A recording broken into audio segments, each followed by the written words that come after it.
हाय दोस्तों, मैं एडवोकेट मोहित कठेरिया और आप देख रहे हैं मेरा यूट्यूब चैनल कानून का ज्ञान में आपका स्वागत है।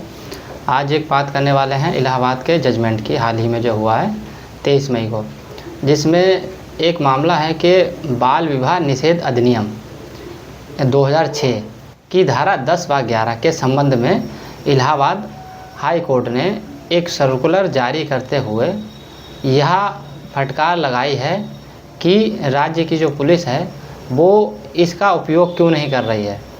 जो ये धारा है 10/11 बाल विवाह निषेध अधिनियम 2006 की धारा का उपयोग नहीं हो रहा। तो इसमें मामला क्या था? मामला ये था कि एक लड़का जो मुस्लिम समाज का था और उसके आज़ाद अंसारी, और एक लड़की जो मुस्लिम समाज की थी, तो उसे मतलब उस पर ये आरोप था कि इस लड़की को ये बहला फुसला कर ले गया और उसे रखा और उसके बाद शादी का दबाव बनाया, ऐसा उस पर आरोप था। इसके बाद क्या है कि लड़का पकड़ जाता और लड़के को उधर जेल भेज दिया जाता है। लेकिन उसी दौरान क्या है कि लड़की की उम्र जो है वहाँ नाबालिग में साबित होती है, जो 14 साल की उम्र होती है। लेकिन इसके बाद क्या होता है कि थोड़े दिन बाद उसकी शादी कर दी जाती है, अपने घर के सभी लोगों के राजी से कर देते हैं, लड़की पक्ष के लोग शादी कर देते हैं।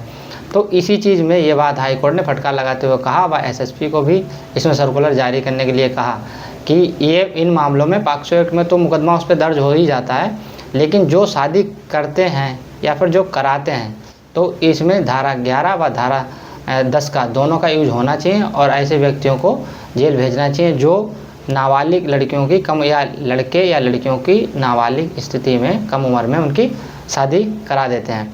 तो इसमें यह है कि आप समझने वाली बात यह है कि बहुत से ऐसे मामले हमने देखे जनमन में भी कि अगर लड़का कोई लड़की ले गया है, उस पर पॉक्सो भी लग गई है, लड़की की उम्र कम है, 17 साल है या फिर 16 साल है या फिर 17.5 साल है, उस दौरान क्या है कि मामला तो दर्ज हो जाता है, लड़का जेल भी चला जाता है।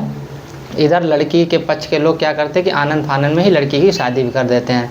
अब क्या होता है कि लड़का कितना प्रयास करते हैं, लड़का पक्ष के लोग ये प्रयास करता है कि वो सोचता हम तो जेल गए, अब इन्हें भी जेल भेजें। हालांकि इसमें एक गाइडलाइंस ये भी जारी करी गई है कि ज़रूरी ये नहीं है कि वो लड़की शिकायत करे, जिसकी जो लड़की नाबालिग है उसकी शादी उसके माँ बाप कर रहे हैं। ये ज़रूरी नहीं है कि वो लड़की शिकायत करे, या फिर लड़की के माँ बाप तो कर ही नहीं सकते क्योंकि वो तो शादी कर ही रहे हैं। तो कोई भी व्यक्ति या पुलिस स्वतः जाकर, उसके पास ये पावर है कि उस शादी को रुकवा सकती है और उन पर जाके मुकदमा भी दर्ज करा सकती है। धारा 6 और धारा 10 व धारा 11 के तहत उन पर मुकदमा भी कायम कर सकती है।